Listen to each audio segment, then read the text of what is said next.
I'm Chan Yu-Wim. Welcome to On the Red Dot. With couples getting married and starting a family later in life, many are opting to have fewer or no children. But for some couples, having children is not an option.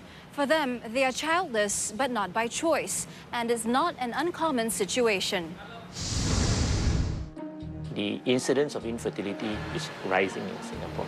Our young people are getting married much later.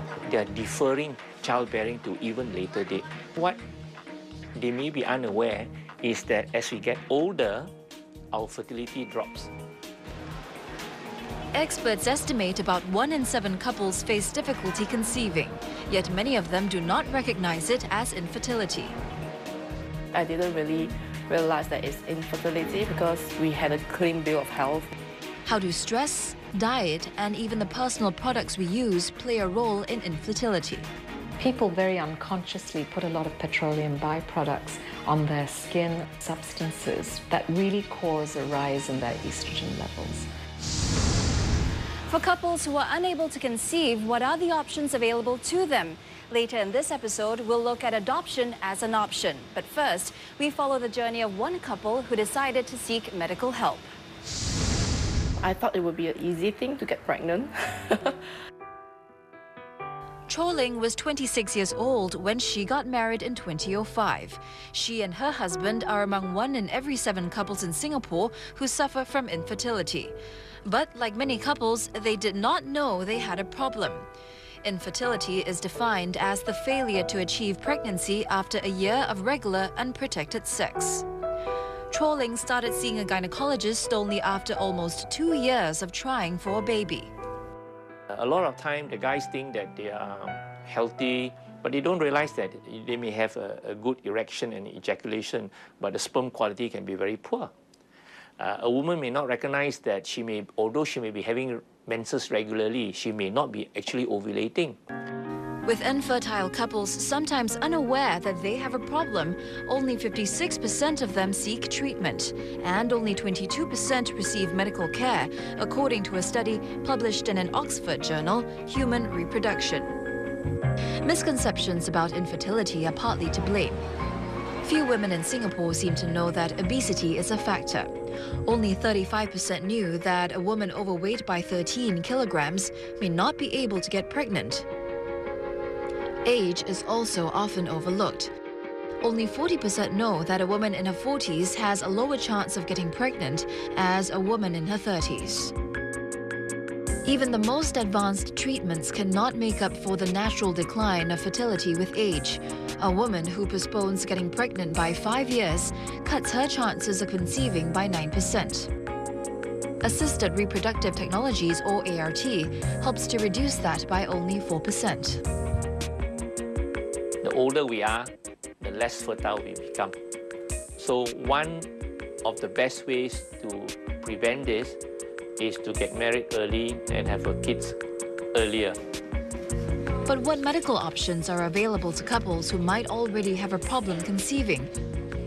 Starting from the most basic, if we think that this couple has got not much problem and the problem is just with timing, the right time to have sex, for example. In other words, to have sex at her most fertile period. If we find that this woman is not ovulating, then we give her what is typically called the fertility pills. She may go on fertility injections, for example. If maybe her husband has got low sperm count, for example, or low sperm quality, then we may have to do a program called intrauterine insemination. We collect sperm from her husband and separate active sperms from the non-active sperms, concentrate it, and then we'll inject it into the patient's, in the woman's uterus. According to Professor Wong, in vitro fertilization, or IVF, is often a treatment of last resort.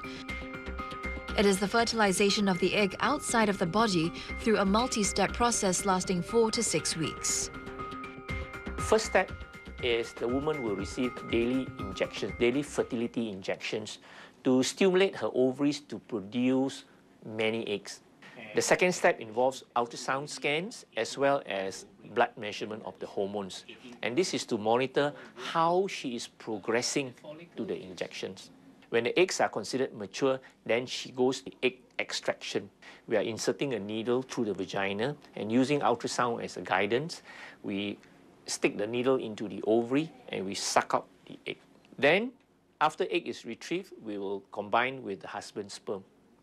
After that, we will culture this fertilized egg in the laboratory for the cells to grow. And after 3 to 5 days, this embryo becomes multi-celled, typically 8 to 12 cell stage. So they become a nice embryo, and then we put these embryos back to the patient. According to one study, for every fresh embryo implanted, 1 in 2 result in a pregnancy for those aged below 30. For those aged 40 and above, the success rate is cut to 1 in 7. The estimated cost for IVF treatment in a public hospital like NUH is over $10,000. Fortunately for Singapore couples, a co-funding scheme by the government means that fertility treatments such as IVF can be an option. Beginning this year, Singaporean couples seeking such fertility treatments in public hospitals can receive up to a 75% co-funding for a maximum of 3 fresh and 3 frozen cycles.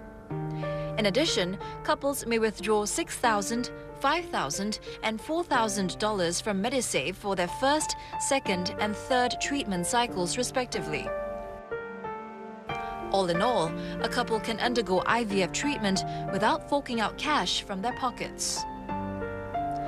But going through multiple cycles of IVF is not just a question of affordability. For Cho Ling, her failed experience with IVF discouraged her so much that she wasn't willing to give it a second try. The process of doing IVF is really quite tedious and very tiring because I have to take the jabs like almost every day. I have to go down to the hospital almost daily. Like every IUI you expect, to see some good news from there. But during the 2 weeks wait, it's really torturing. Experience of infertility itself can have an take a toll on a person's self-esteem. Going through treatment brings on additional stress, like trying to cope with the rigors of treatment. Hormonal injections, they can cause mood swing. People tend to become more prone to psychological conditions like depression, anxiety disorders, OCD, sexual dysfunction. I want to keep them away from chicken, beef, pork and soy because this has a lot of hormones. I also educate them about xenoestrogens. This weekend on Welcome to Taiwan. Blessings from the sea to the fertile land enjoyed by the residents of Taiwan's 7-star lake. Catch and pick the freshest harvests.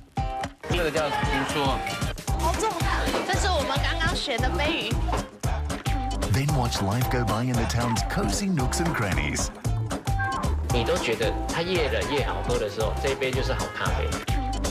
On Welcome to Taiwan, Sunday at 7:30 p.m. Man can hardly be dishonest. 你跟邓仲轩到底是什么关系？ For your facial expressions 根本就是一种本能的反应。 and your body language 我没有，你有。 will reflect the truth of your actions. 你的双腿已经出卖了你。 There is no need for words, for he is able to read the truth. 你自己做过什么，应该知道吧？ Every move you make debuts 19 September, Monday to Friday, 7 p.m. on Channel 8.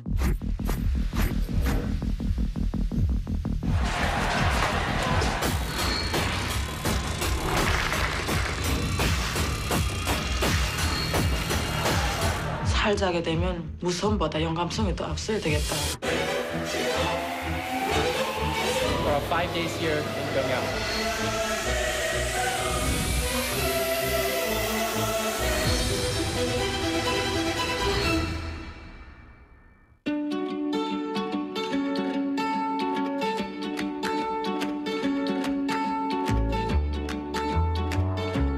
There's a place you'll see. We can be free, breathe in skies so blue. We'll be living the dream. In the sun on the green, we'll be living the dream. It's a place to call our own. In the light we walk along, hear the breeze sing through the trees. On Friday, traverse the front line of Syria, a nation ripped apart by political ideology, extremist beliefs, retaliation, and fear. What ignited this civil war? And what will it take for peace to return? Syria, Behind the Lines, Friday at 8 p.m. on Channel News Asia. Monday, in the world of secret societies. This is Tangkulong area. My name is Spider from Anghui. When one life is taken, Agwan's killing must be connected to opium. I told my gang, no opium. Someone will have to be accountable. We're looking at an all-out gang war. But honor doesn't equate honesty. There's a big opium supply coming in. Be it the secret societies or the police. Mata Mata, Monday at 8 p.m. on 5. Welcome back. According to the KK Women's and Children's Hospital, 1 in 7 infertility cases have no obvious causes. For such couples, sometimes an alternative approach is needed. Dr. Sharon Jacob is a gynecologist and a practitioner of functional medicine, an alternative form of Western medicine that seeks to manage root causes rather than treat symptoms. For Dr. Jacob, stress is an important factor in the ability to conceive because of the relationship between two key hormones. Progesterone is such an important hormone that causes the the lining of the uterus to be nice and thick and juicy and waiting for the baby. But progesterone is a critical hormone that's also shared in the production of the stress hormone, cortisol. So if you've got tons of stress in your life, you're just going to suck it down. As a clinical sexologist, Dr. Martha Lee agrees that stress can cause infertility. She points out that trying too hard to have a baby can in itself be a source of stress. When they are so goal-oriented and they are so focused, their body is stressed, it can cause problems with maybe even the sperm being able to travel or perform optimally. The social stigma around infertility only adds to the distress that the infertile couples face on a daily basis, something that Choling knows all too well. It was quite a pretty lonely kind of journey for us because we don't really think that we have friends with the same situation as us, so they don't really understand how we would feel. Every time I see, family or friends having babies, I mean, I'm happy for them, but also sad for me because there's nothing wrong with me, but I don't know why I can't conceive at all. They feel that they are losing out, they need to catch up with their friends. So there's a lot of shame, guilt, embarrassment. In addition to stress, Dr. Lee says emotional blockages arising from traumatic experiences could also lead to infertility. Being abused growing up or experiencing a divorce in the household, for instance, could subconsciously cause a person to be psychologically resistant to having a baby. This could in turn manifest as infertility. In such cases, sexuality coaching and hypnotherapy could come into play. The subconscious mind is very illogical. It does not distinguish between fact and imagination. It's our habits, our behaviors, our emotions, our beliefs. It protects us against known dangers, and its language is imagery and metaphor. So in order to change somebody's habits, beliefs, behaviors, we bypass the conscious critical mind using hypnosis and go directly to the subconscious mind. So just gently close your eyes, don't force them shut. To facilitate hypnosis, Dee uses a script along with breathing techniques to bring clients into a state of deep relaxation. It may all seem a little out of this world, but hypnotherapy has proven to work. A study published by the American Society for Reproductive Medicine shows that IVF treatment, coupled with hypnotherapy, increases pregnancy rates by almost 40%. Choling did not seek out hypnotherapy, but after repeated failures with conventional treatments, Choling did seek help from alternative medicine in the form of TCM or traditional Chinese medicine. She came across physician Lo Kin Yi by a chance recommendation. 中医就是从调和五脏六腑、平衡阴阳这一块去调理。五脏六腑里面又以肾为主，因为肾是先天之本，是肾主生殖，所以肾就跟着生殖有很大密切的关系。楚龄的话是很明显的是一个肝郁肾虚的症状，就是这也是本地蛮多人有这个症状的，就是因为工作忙啊，情绪不好各方面，然后本身的话肾气又弱，所以就是排卵。楚龄的话很明显，在他的基础体温发现是没有排卵的。Herbal medicines and acupuncture are common treatments for infertility in TCM. They are used to strengthen internal organs and bring balance to the body system, thereby restoring fertility. But Dr. Low emphasized that a healthy lifestyle is also essential. 假如你生活起居这一块不做好，药物吃下去也很难被吸收。就是生活起居，我们人类的发展从古以来都是热出而作，热络而息，这个是很重要，使到我们身体得到修复。Although Dr. Jacob comes from a different field of medicine, she too advocates lifestyle changes for her patients, and diet is a key pillar. According to her, there are 3 groups of food to avoid in order to maintain fertility. They are foods that are tainted or contain sugars, allergens, and estrogen or its imitators. She explains that women should avoid sugars and foods prone to cause allergies, such as wheat and dairy, because they cause inflammation in the body. The whole idea of resting, changing diet, is to decrease inflammation, improve the terrain, allow the egg and sperm to take. On the other hand, foods containing the hormone estrogen or its imitator zenestrogen affects ovulation itself. A lot of these women who don't ovulate have very high levels of estrogen. They don't have enough of the hormone progesterone that keeps the lining of the uterus thick and juicy and ready for a baby. So I want to keep them away from chicken, beef, pork, and soy, because this has a lot of hormones. I also educate them about xenoestrogens, and there are 4 sources. One is the soil in pesticides, herbicides, fungicides on our fruits and vegetables. One is in our animals, chicken, beef, pork. The third is from plastics byproducts, people who microwave in plastic containers, use Glad wrap, drink out of plastic bottles. And the 4th, petroleum byproducts.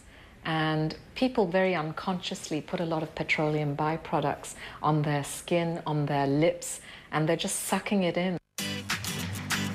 In TCM, a natural and balanced diet is also part of the prescription. Physician Low often advises infertile patients to consume food that is fresh and to avoid deep-fried or barbecued food. She also stresses nutritional moderation. 即使是很好的食物，也是适量，脾胃能够吸收的程度就好，不是吃的越多，把胃撑坏了，把脾撑坏了，那个它的影响它的吸收功能，那就更不好的。 For Choling, her arduous 7-year journey for a baby had a happy ending. 2 months ago, she gave birth to a healthy baby boy.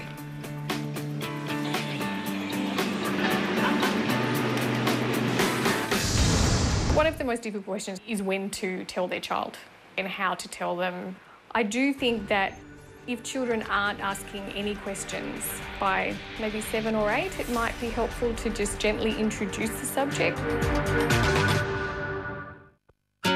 Cat Kidston, the home of modern vintage, opens its doors in Singapore at Ion Orchard. The Cat Kidston store evoked a warm, homely and cozy space with their iconic rose prints lining the walls, paired with wooden shelving and floorboards. A full range of lifestyle offerings across stationery, bags, homeware, apparels, and kids will be available at their first store in Singapore. The wide selections of modern vintage design is so versatile that it's perfect for any occasions. The prints are feminine and fun, and it just brightens up your day. I'm so excited that Cath Kidston is finally in Singapore. I've always been a big fan of the brand, and especially the baby stuff, just making me really excited. As an Asian retail specialist, Norbris is happy to bring in Cath Kidston to Singapore, offering a unique shopping experience to everyone. Cath Kidston, the home of modern vintage, now open at B2-48 Ion Orchard. The history of Silicon Valley is people going to startups and taking this gigantic leap. It is the birthplace of progressive ideas. This little thing that he had helped to invent was going to change the world. Where the future was born. How did a fertile farmland become one of the most exciting, innovative and influential places on Earth? Silicon Valley, Sunday at 8 p.m. on Channel News Asia. They call her the Virgin Queen. Why is that, sir? Can it be that no man will have her? Next on Film Art. Experience the majesty. You like your ladies to jump at your command? Of British cinema. Do you think that wrong? No, you're the queen.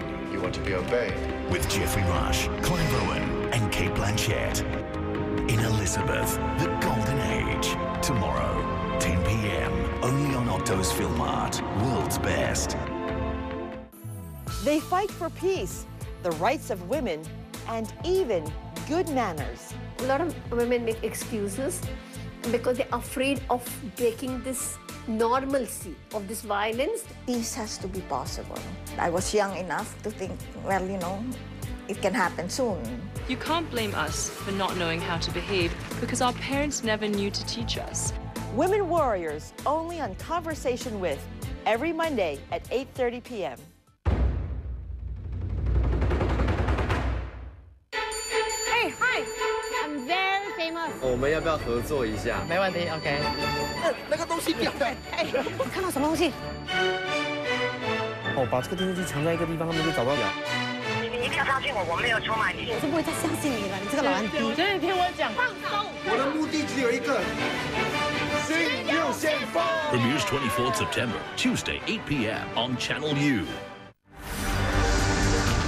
Hi, welcome back. Another option for childless couples to consider is adoption, but adoption has its own challenges. Mahalakshmi and her husband Suresh tied the knot in 2003. They were trying for a baby, but a year later, Maha had still not conceived. Out of the blue came an opportunity to adopt. I was only 23 years old. My husband was 24. We were ready because we had a house and we were married. And like what I feel that if I was maybe single, I wouldn't have thought about that. I would have found a couple for the child. A random visit to a friend's house in Malaysia led her to the infant who would eventually become hers. According to Maha's friend, the biological single mother was an acquaintance of hers. She was struggling to make ends meet and could only visit a child once a month. Maha got in touch with the birth mother and hence started her journey of adoption, one that was fraught with challenges. Our friends and family did not support our decision, which they feel that we are still so young and why adoption, as you still can keep on trying. By adopting a child, you're not going to forego having your biological child. So it wasn't a situation where we had so much of doubts. Just like Maha and her husband, 9 out of 10 Singaporean adopters apply with their spouse. But child adoptions here are on the decline, said the Ministry of Social and Family Development. Experts say the decrease is due to local agents being barred from bringing in babies for adoption from China in 2004 and stricter checks on prospective adoptive parents. Half the adoption cases involve foreign children, mostly from neighboring Southeast Asian countries. Adoption is not regulated here in Singapore. However, there are laws in place to safeguard the best interest of the child and ensure strict compliance with the Adoption of Children Act.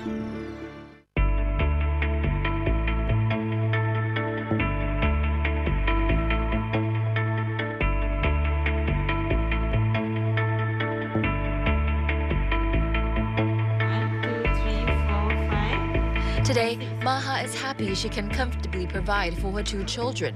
To her, not being related by blood is of no issue. Be it biological or adoption, I think it's the same because a child is always a child and they're very individual.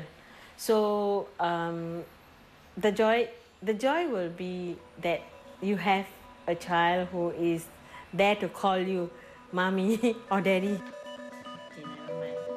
Maha and her husband have yet to let their child know the full story, but it's only a matter of time. And it can be quite an emotional struggle for the child when he or she is told. Something Anjali Russell, a social worker with extensive experience helping adopted children, knows only too well. One of the most difficult questions is when to tell their child and how to tell them. I do think that if children aren't asking any questions by maybe 7 or 8, it might be helpful to just gently introduce the subject, try and introduce a safe environment to talk about adoption even from a very young age, in an age-specific way. So obviously, you know, it doesn't need to be brought into every conversation, but I think it is helpful to just have open dialogue from the beginning so that when more difficult, complicated questions come up, it's already something that the family have been discussing. According to Anjali, there are a lot more resources and information available now than before. And of course, hearing firsthand from couples who have adopted children makes all the difference. I think that is the best way to find out what helps and what doesn't. And even, I think one of the other things is when you may realise there might not have been a lot of history at the time of the placement, but you may realise in time that your child has developed a particular medical condition or a health condition that can be quite, a traumatising time for everyone. In today's complex society, the concept of family embraces a variety of structures, from single-parent and blended families to those who have chosen to adopt their kids. But is adoption necessarily the best option for anyone who is considering to start a family?